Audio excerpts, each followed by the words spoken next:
안녕하세요. 이번 디딤 영상은 황인숙 시인의 봄눈 오는 밤을 공부하기 전 여러분들이 스스로 시를 이해하기 위해 미리 생각하고 알아두어야 할 내용들로 구성하였습니다. 봄눈 오는 밤은 문학의 미적 기능과 가치를 이해하기 위해 수록된 작품이기 때문에 시의 언어 자체가 주는 아름다움과 표현의 묘미를 얼마나 잘 느낄 수 있는지에 초점이 맞추어져 있다고 볼 수 있습니다. 이 작품에서 여러분이 꼭 할 수 있어야 하는 것은 두 가지. 첫 번째는 봄눈 오는 밤의 아름다운 장면을 머릿속에 생생하게 그려내는 것입니다. 그리고 다른 하나는 그 아름다운 장면을 그려내기 위해 사용된 다양한 표현 방식을 이해하는 것입니다. 봄눈 오는 밤의 아름다운 장면을 그려내는 것은 사실 여러분의 감상력, 이건 능력이 아니라 공감하려는 노력에 달린 것인데요. 어쨌거나 여러분의 개인적인 노력에 달린 것이니 그 부분은 여러분들에게 맡기기로 하고요. 그렇게 장면의 아름다움을 생생하게 느끼게 하고 싶어서 시인이 엄청 다양한 표현 방식들을 총동원하게 되는데 그 동원된 방식들에 대한 이해도 필요한 작품이기 때문에 이 시에 사용된 표현 방식에 대해 미리 설명하도록 하겠습니다. 어느 부분에 무엇이 사용되었다고 설명하는 것이 아니라 그냥 사용된 표현 방식 그 자체에 대한 개념을 정리하여 설명하려고 합니다. 지금부터 설명하게 될 시의 표현 방식을 잘 익히고 봄눈 오는 밤을 읽으면서 어떤 표현 방식이 어떻게 사용되었는지 생각해 보세요. 시에 사용되는 독특한 표현 방식은 시인의 의도에 따라 다양한 효과를 갖게 되기 때문에 1대1 대응처럼 어떤 표현은 이런 효과가 있다 라고 기계적으로 말할 수는 없어요. 다만 여러분이 다양한 표현 방식들을 제대로 이해하면 시를 이해할 때 많은 도움이 될 것이라 생각합니다. 봄눈 오는 밤을 이해하는 데에도 그리고 다른 시들을 이해하는 데에도 도움이 될 것입니다. 물론 이 영상은 봄눈 오는 밤에 해당하는 표현 방식만 설명할 예정이기 때문에 시를 공부할 때 알아야 하는 모든 표현 방식이 있는 것은 아닙니다. 오늘의 디딤 영상을 시청하고 나서 여러분 스스로 시에 사용된 표현 방식과 그것이 주는 맛, 장면의 아름다움을 충분히 생각한 뒤 작품 설명 수업을 들으면 됩니다. 그러면 수업을 이해할 때 더 도움이 될 것이라 생각합니다. 그럼 시작하겠습니다. 첫 번째, 의인법. 의인법은 쉽게 말하자면 인간이 아닌 대상에게 인간의 특성을 부여하는 비유법입니다. 사람이 아닌 것이 사람이 되는 것이죠. 그러니 대상은 원래 인간이 아니기만 하면 되는 것이라 동물을 사람인 것처럼 표현한 것이나 또는 사물을 사람인 것처럼 심지어는 추상적인 개념을 사람인 것처럼 표현한 것들 모두 의인법으로 볼 수 있습니다. 예를 들면 세상이 자기중심적으로 돌아간다고 생각하는 저희 둘째는 길을 걷다가 비둘기를 보면요. 비둘기가 날 좋아하는지 날 보고 웃어요. 같은 말을 할 때가 있는데 이런 게 의인법이죠. 사람이 아닌 동물이 마치 주체적인 판단력을 갖고 누군가를 좋아하고 그래서 인간과 같이 미소를 짓는 반응을 보인다고 생각하고 있으니까요. 사물이 사람인 것처럼 표현한 예는 이런 게 있어요. 옷이 날 거부해. 지퍼가 안 올라가. 같은 경우를 들 수 있어요. 내 몸에 지방이 많아진 걸 고려하지 않고 옷에 지퍼가 안 올라가는 슬픈 사건 앞에서 옷이 마치 사람처럼 나에 대한 개인적인 감정인 거부감을 갖고 지퍼를 안 올라가게 하는 수작을 부리고 있는 것처럼 표현함으로써 자신의 비만을 직시하고 싶지 않아 하는 화자의 심리를 드러내는데 의인법을 사용한 거죠. 마지막으로 추상적인 개념을 사람인 것처럼 표현한 예예요. 네 욕심이 결국 너를 망치고 말 거야 를 들 수 있는데요. 욕심이라는 추상적 개념이 마치 의지를 가진 인간처럼 욕심을 부린 개인을 망치게 된다는 경고를 의인법을 사용해서 할 수 있는 것이죠. 의인법은 사실 어렵지 않은 개념이라서 이렇게 자세히 설명하지는 않아도 잘 알겠지만 가끔 여러분이 헷갈리는 것이 화류법과의 비교입니다. 일단 화류법이라는 것의 개념부터 설명하고 의인법과 비교해 보도록 하겠습니다. 화류법. 화류법의 활은 살아있다는 것을 의미하는 말입니다. 즉, 활유라는 말을 그대로 풀이하자면 무생물을 생물인 것처럼 표현하는 것을 말하는데요. 국어사전에서 화류법을 검색하면 이렇게 나옵니다. 무생물을 생물인 것처럼, 즉 화류가 갖고 있는 뜻은 그대로 유지하는데요. 하나가 더 더해졌어요. 감정이 없는 것을 감정이 있는 것처럼 표현하는 수사법이라고 말이죠. 똑같아 보이나요? 조금 다르죠. 국어사전에는 특별히 문학이라고 하는 표지를 달고 뜻풀이가 되어 있잖아요. 즉 문학적으로는 화류법을 무생물을 생물로 표현하는 것뿐 아니라 감정이 없는 것을 감정이 있는 것처럼 표현하는 것, 이것까지 포함해서 생각하라 라고 알려주는 것이죠.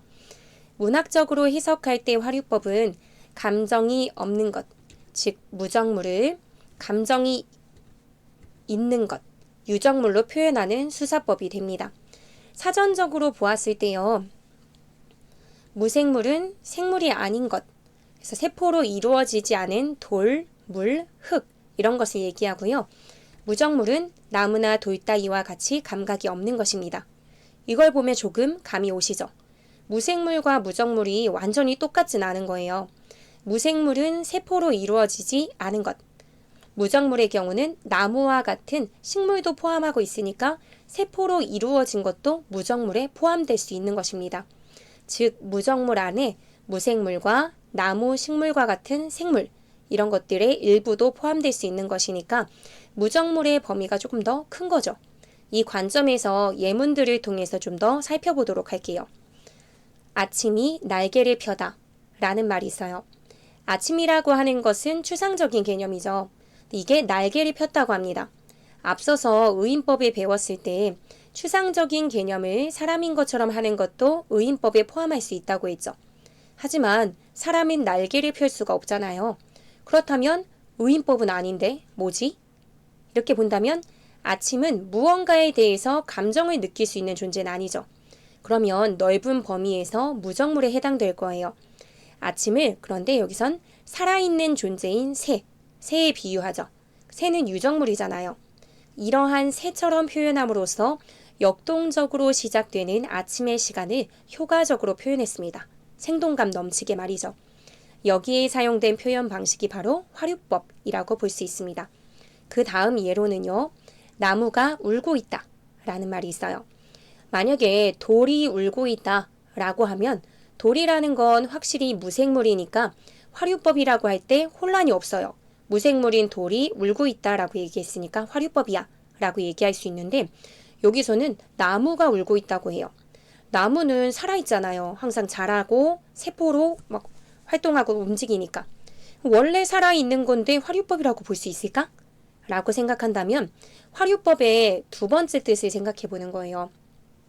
나무와 같은 식물은 살아있는 생명체, 세포가 있는 생명체이긴 하지만 문학적 관점에서는 감정을 느끼지 못하는 무정물로 봅니다. 이런 무정물이 슬픔이라는 감정을 느끼고 있는 것으로 표현을 했기 때문에 여기서는 화류법이 사용된 것이라고 볼 수 있는 거죠. 그럼 이 경우에 의인법이 사용되었다고도 볼 수 있을까요? 볼 수 있습니다. 사람은 슬픔을 느끼고 그에 따라 울 수도 있는 존재잖아요.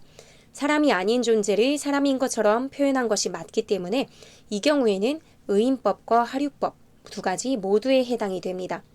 다른 예도 한 번 더 살펴볼게요.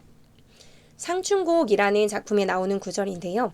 수풀에 우는 새는 춘기, 봄 기운을 못 내겨워 이기지 못해 소리마다 교태로다. 즉 소리마다 아양을 부리면서 새가 울고 있다라는 구절이에요. 이 경우는 화류법에 해당이 될까요? 안 됩니다. 수풀에 우는 새는 이미 생명이 있는 것이죠. 그리고 유정물에 해당이 됩니다.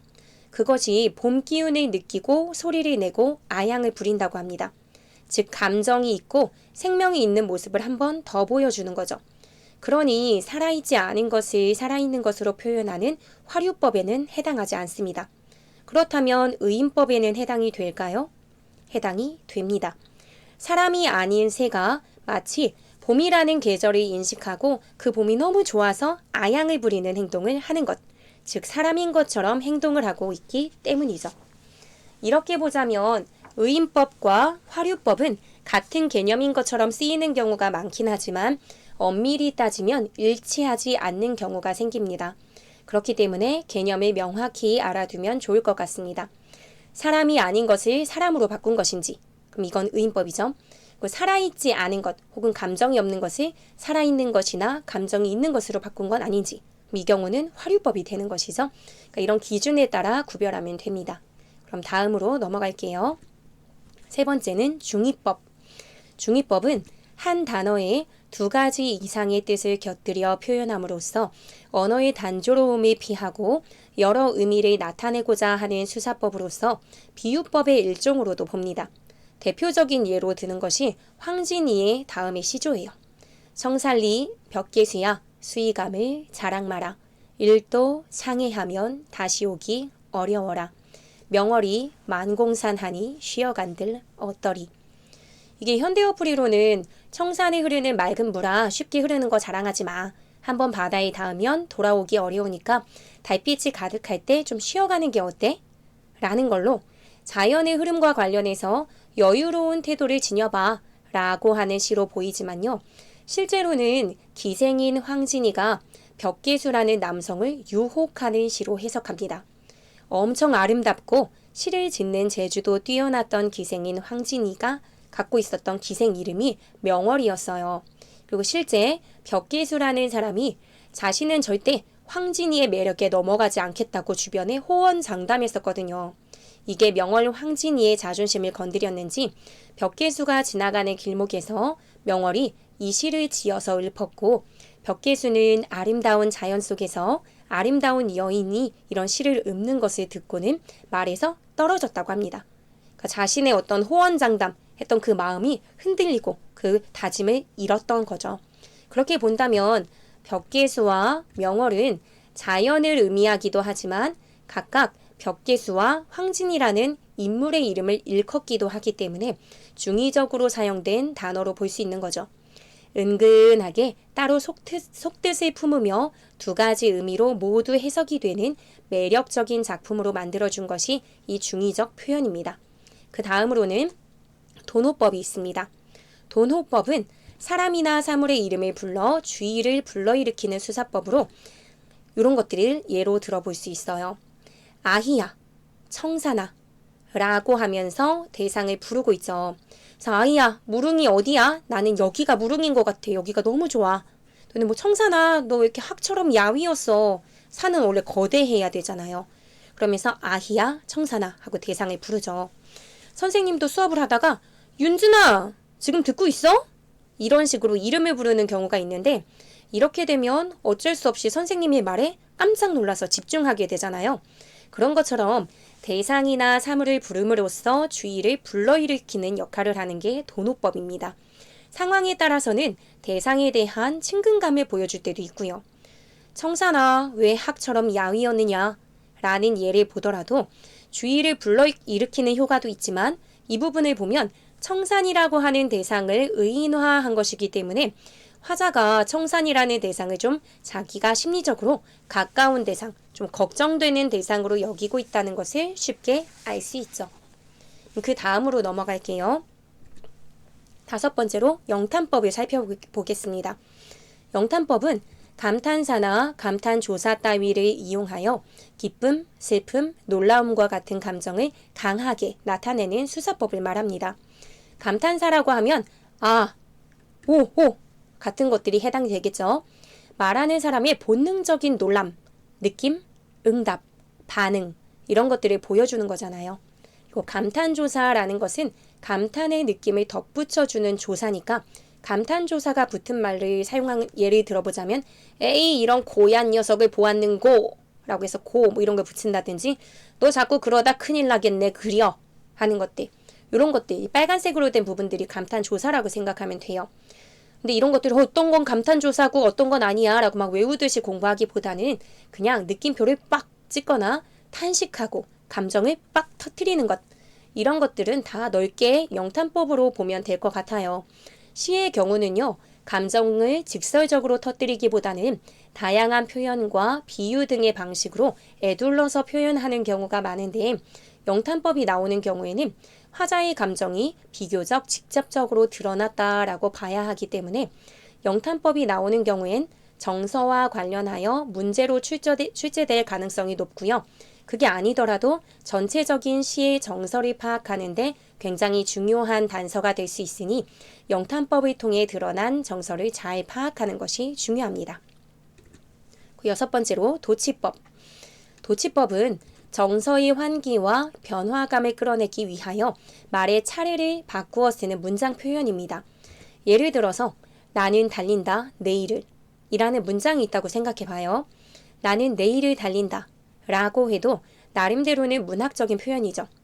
지금 이 순간 미래를 위해 노력하고 있는 여러분 같은 그런 모습을 담아내는 의미니까요. 그런데 도치법이 사용된 첫 번째 문장과 달리 두 번째 문장의 경우는 조금 단조로운 느낌이 있습니다. 도치법이 사용된 첫 번째 문장을 다시 볼까요? 나는 달린다 내일을 이라고 하면 일단 앞에서 나는 달린다 라고 문장이 한번 완결된 느낌이기 때문에 뭘 달리지? 라고 자연스럽게 의문이 따라올 것이고 내일을 이라는 말을 듣는 순간 아 그렇구나 내일, 미래, 퓨처, 앞으로의 삶 그것을 위해 달린 거구나 그래 미래는 소중하지 이런 식으로 한 번 더 생각하게 되죠. 그러면서 같은 문장이지만 받아들이는 정서는 한 번 더 강화되는 느낌입니다. 이런 것을 특정한 정서를 불러일으킨다 라고 해서 정서의 환기라고 하는 것이죠.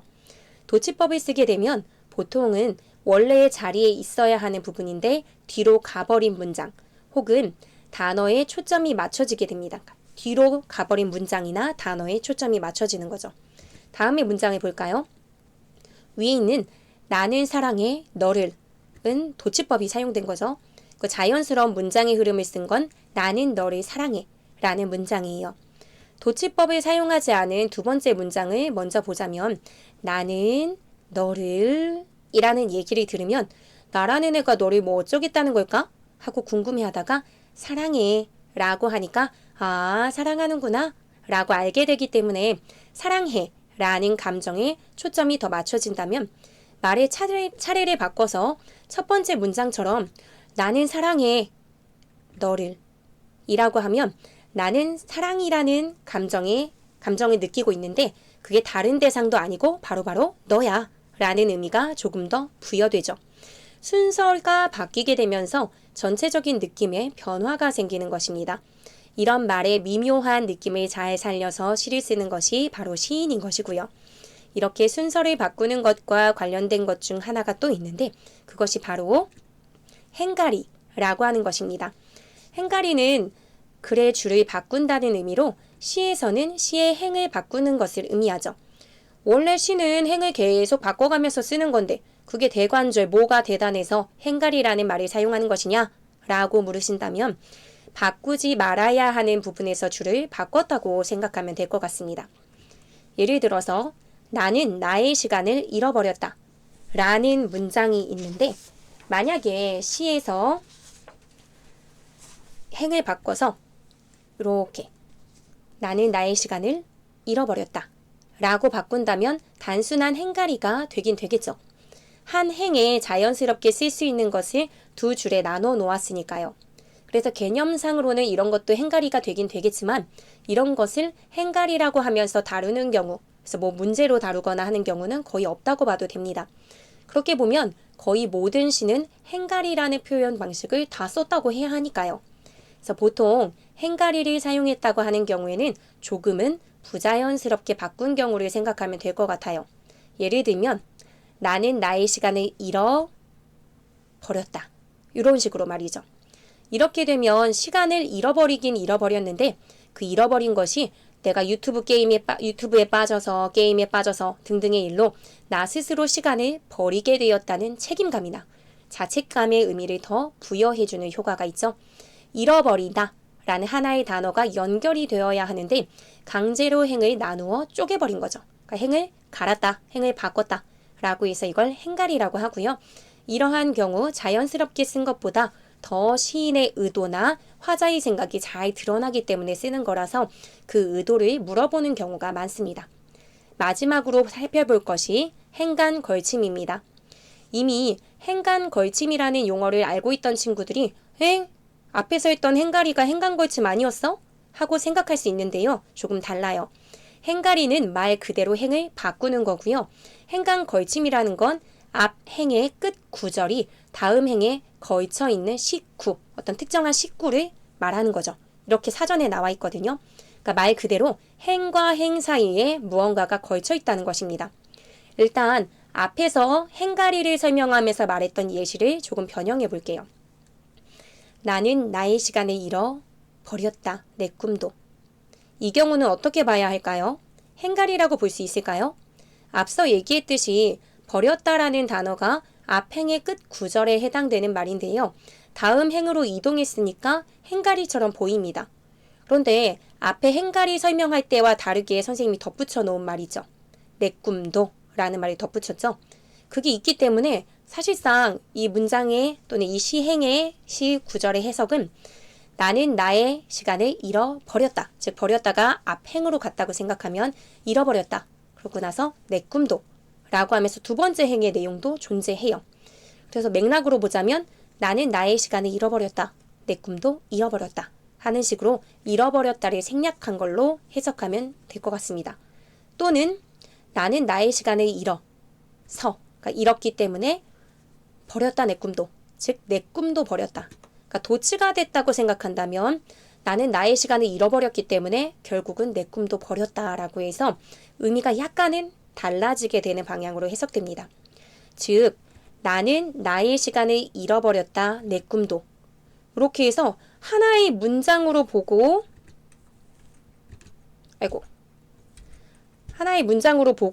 이런 식으로 나누면서 행가리를 했다고 보기에는 다소 좀 부족한 느낌이 듭니다.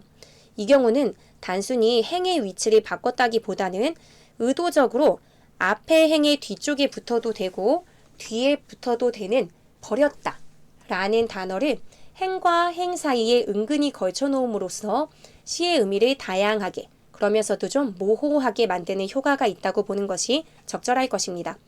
즉 행가리라기보다는 행간 걸침을 사용했다고 보는 것이 맞겠죠. 그러니까 버렸다라는 단어는 행간 걸침이 되어 있다라고 하는 거죠.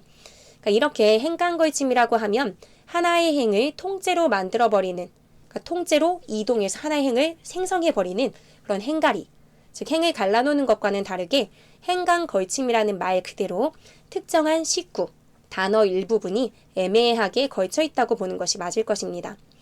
모의고사나 수능같이 민감한 시험에서 행가리나 행간 걸침을 명확하게 구별하고 있느냐, 그렇지 않느냐를 헷갈리게 문제가 출제될 것 같지는 않지만요. 그래도 개념을 명확히 알아두면 좋을 것 같아요. 보통 개념은 그 용어가 갖고 있는 단어를 하나하나 곱씹으면서 풀어보면은 대부분 알 수 있을 겁니다. 그래서 그 개념을 명확히만 알면 어떤 예시가 나와도 많이 헷갈리지 않고 접근할 수 있지 않을까 하는 생각이 듭니다. 이렇게까지 해서 봄눈 오는 밤에 적용되어 있는 시의 표현 방식을 다 설명해 봤는데요. 오늘의 숙제. 오늘 배운 표현 방식을 다시 곱씹어서 생각해 본 뒤 봄눈 오는 밤을 읽어가면서 그 안에 반영된 표현 방식을 찾아내 보세요. 기계적으로 찾으려 하기보다는 왜 그런 방식을 썼을까? 그렇게 됨으로써 봄눈 오는 밤의 모습이 어떻게 우리 눈앞에 그려지게 됐을까? 이런 걸 생각해 보면 좋을 것 같아요. 미리 충분히 생각해 오면 선생님이 작품 전체를 설명하는 말을 할 때 조금 더 쉽게 이해가 갈 거고, 그리고 자기가 한번 생각했기 때문에 더 귀에 쏙쏙 박히게 되지 않을까 싶습니다. 수고하셨습니다. 국어가 좋아지면 국어가 좋아집니다. 국어가 나의 발목을 잡지 않고 국어가 나를 돕는 그날까지 국어가 좋아요. 수고하셨습니다.